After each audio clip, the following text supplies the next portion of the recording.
A lot of this is things that we didn't ask for, but it was a way of trying to make accommodation.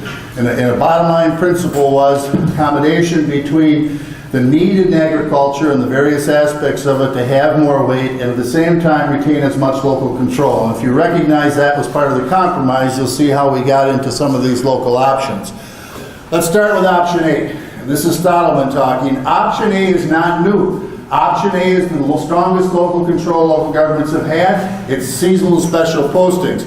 It's referred to in some places as 348.17, but I would point to 349.16 is our authority to post for seasonal or special conditions.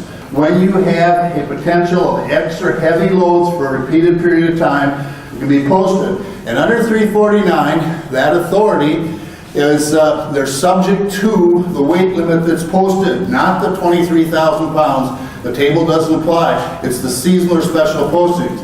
There's no requirement to adopt an ordinance. The statute itself gives towns, cities, villages, and counties the authority to do it.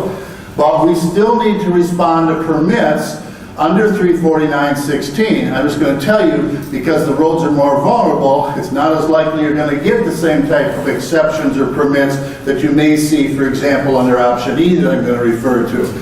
Option B is a total opt-out. It's a total opt-out means that the town or county says there's no weight limit on any ag vehicle or ag commercial vehicle in our town or county roads. They do need to adopt an ordinance. There's an ordinance prepared, which I prepared to do it. Option C. Options C and D are pretty close together, recognizing that, quite frankly, there's going to be some need in some places for additional weight, and recognizing that maybe some roads could handle some additional weight, at least on special circumstances or limited circumstances.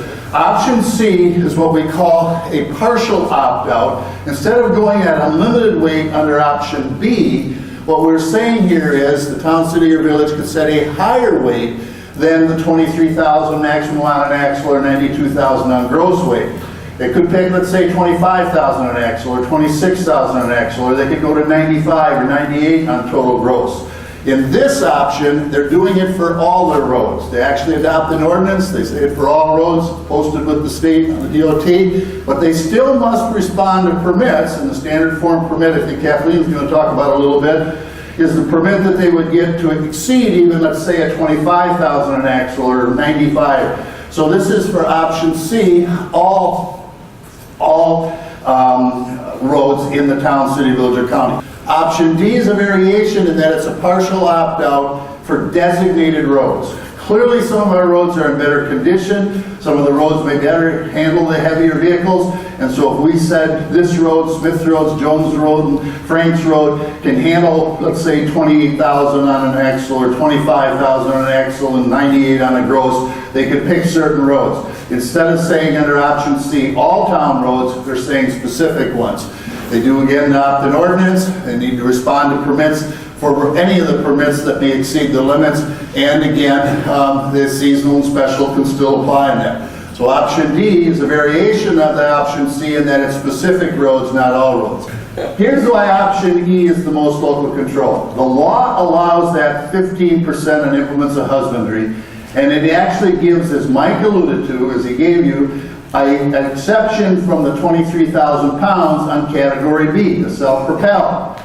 This option says you're going to have to comply and get permits for even category B. So in effect, you're requiring the 23,000 per axle and the 92 on total gross on all vehicles. And in effect, category B is going to have to come forward and get permits to exceed that. So you're putting some limits in category B. We must respond to all permits. We have to give, particularly an approved alternate route, the category B, when they apply. Option F. The Stottleman statement on this one is, I know there's going to be at least one or two towns that are going to sit on their thumbs and hope this is going to go away and they're never going to want to do anything. But the law still gives them some protections. What does it say? It's 23,000 pounds on an axle is the law, 92,000 on gross. The difference is in this one, category B can exceed the single axle without a permit, but they're still subject to total gross.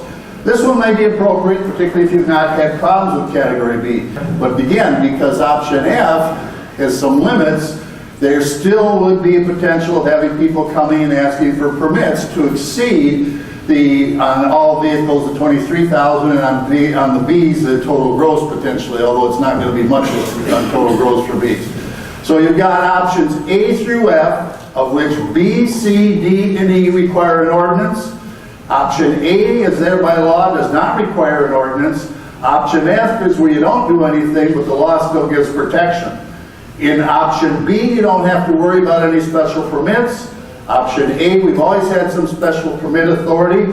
Options B, C, D, and E, and F are going to require us to consider the special permits.